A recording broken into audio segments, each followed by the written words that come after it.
23 April जागतिक पुस्तक दिन।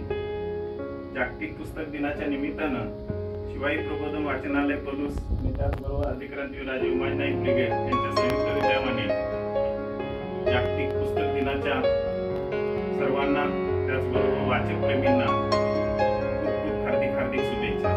जिथे जिथे दिसते पुस्तक तिथे तिथे व्हावे नतमस्तक, ग्रंथ हेच गुरु आणि वाचन संस्कृती वाढवूया, नवनवीन सुसंस्कार उचलूया।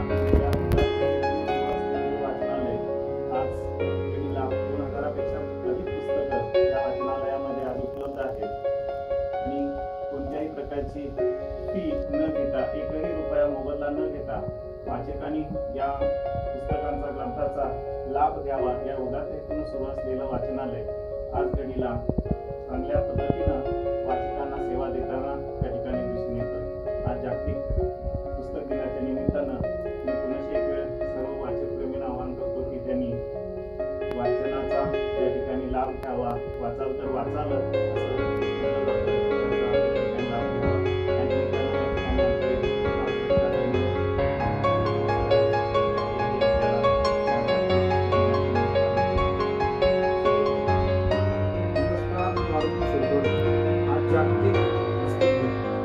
जागतिक पुस्तक दिनाच्या निमित्तानं जगभरातील विविध पुस्तकं वाचणाऱ्या सगळ्या पुस्तकप्रेमींना आमच्याकडून शुभेच्छा।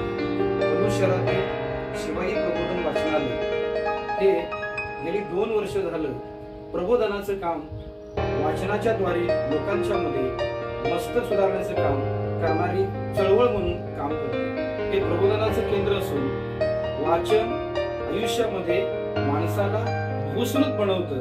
त्यामुळे प्रत्येक व्यक्तीनं दिसा माझे काहीतरी लिहावे, अन्यथा खंडित वाचित जावे, हे रामदासांच्या म्हणण्याप्रमाणे प्रत्येकानं आपल्या जीवनातला रोजचा काही वेळ वाचनासाठी घालवला पाहिजे। जागतिक दर्जाचे लेखक, नाटककार विल्यम शेक्सपियर यांचा जन्मदिन आणि स्मृती दिन एकाच दिवशी येत असल्यामुळे 23 एप्रिलला जगभर हा पुस्तक दिन म्हणून साजरा केला जातो। पुस्तक दिनाच्या निमित्तानं मी एवढंच सांगेन की पुस्तकं माणसाचं मस्तक सुधारायचं काम करतात। पुस्तकं वाचल्यामुळं माणूस ज्ञानी बनतो आणि वाचन ही आपल्या मनाची भूक भागवण्याचा अत्यंत चांगला मार्ग आहे। त्यामुळं सर्वांनी भरभरून वाचावे आणि आपले आयुष्य सुंदर करावे, एवढ्याच माझ्याकडून शुभेच्छा। खूप खूप धन्यवाद सर। पुन्हा एक वेळ शिवाई प्रबोधन वाचनालयाच्या वतीनं सर्व वाचक प्रेमींना जागतिक पुस्तक दिनाच्या निमित्तानं हार्दिक हार्दिक शुभेच्छा। धन्यवाद, नमस्कार।